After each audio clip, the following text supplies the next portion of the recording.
The Lord of the Rings, The War of the Rohirrim has been released recently and nobody even watched it.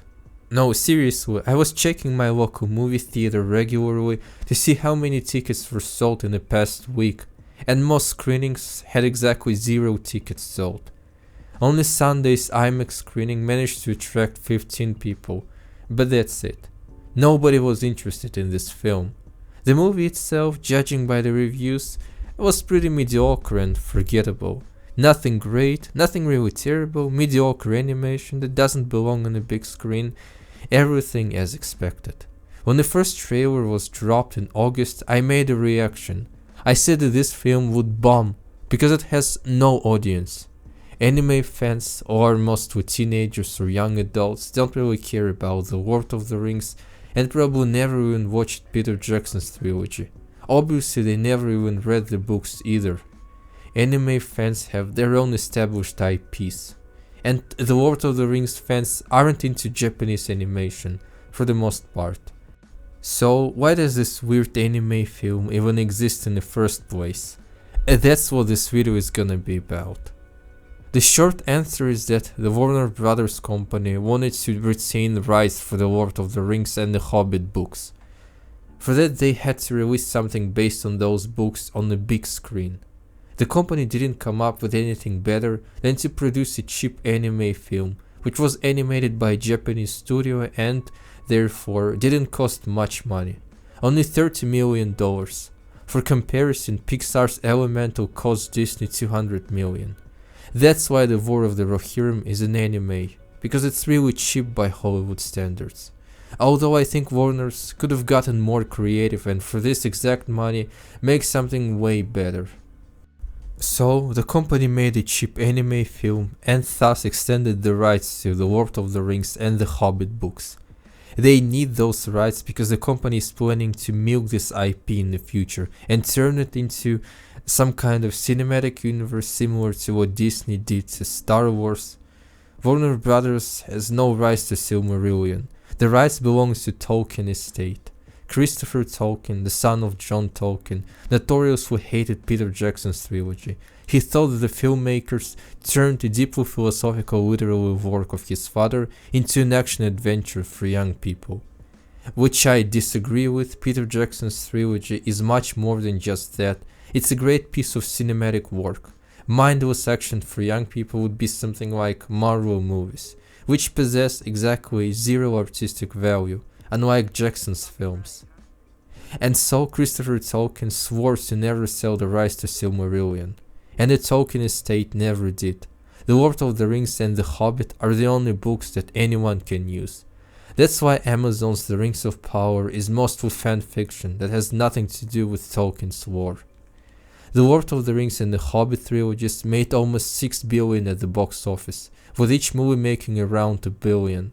Even the Hobbit trilogy, which wasn't exactly critically acclaimed or beloved by the audience, made $3 billion. Of course, Hollywood would love to make as much money as they can out of this IP. Warners are probably looking at Disney with jealousy. Disney bought Lucasfilm in 2006 and then turned Star Wars, one of the most beloved movie franchises in the world, into an endless money-making machine. Disney already produced 5 films, a number of shows of varying quality, from something actually good like Andor to something really bad like Obi-Wan series. At this point, the Star Wars cinematic universe even has an anime series and a kids show, The Skeleton Crew. Obviously, most of this content wasn't exactly good since Disney has an almost supernatural ability to take really interesting characters and make the most boring and forgettable stories with them. But Star Wars keeps generating lots of money, so now Disney is already planning the next trilogy, a Mandalorian movie coming out in 2026, and new shows will definitely come. So Warner Brothers wants to do the same with The Lord of the Rings, turn it into a bottomless cinematic universe.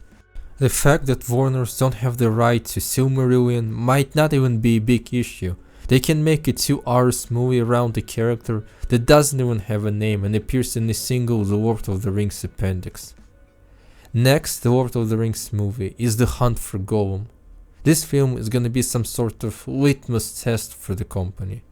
This film has Gollum, Aragorn and Gandalf, Andy Serkis returns as Gollum. Ian McKellen, despite his age, returns as Gandalf. If this film succeeds and manages to attract a lot of people, then the gates for more films will be open. Warners will try to adapt everything that might be turned into a story, even if it's just a couple of paragraphs. But The Hunt for Gollum might easily fail.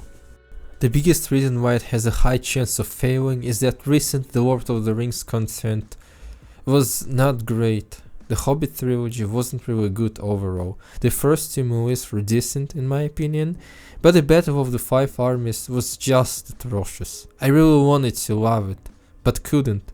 Next, Amazon's show The Rings of Power. It could never be faithful to Tolkien's lore since, as I said, the Tolkien estate wouldn't sell rights to Silmarillion to anyone. But I at least hoped that it would be just a fun fantasy story. But it's not even a fun show to watch. 80% of the show is incredibly boring and hard to watch. I understand that not everything can be Arcane Season 1 level of good, but from a fantasy show I at least expect to be entertained after a hard day of study.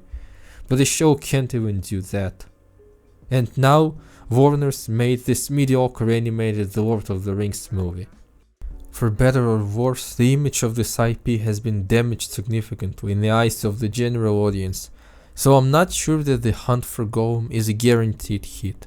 Andy Serkis is a questionable director at best. His previous works don't inspire much hope. I'm afraid that Peter Jackson's trilogy was a lightning caught in a bottle and will not have the Lord of the Rings film of similar quality anytime soon. I personally would not like the idea of turning the Lord of the Rings into Star Wars, simply because it's not possible to build an interconnected universe, because the events happen across thousands of years of timeline. And of course, Warners can't even use the Silmarillion. I really hope that the Lord of the Rings will not be turned into a cinematic universe. What do you think? What do you expect from The Hunt for Gollum, and how did you like The War of the Rohirrim? Share your opinion in the comments.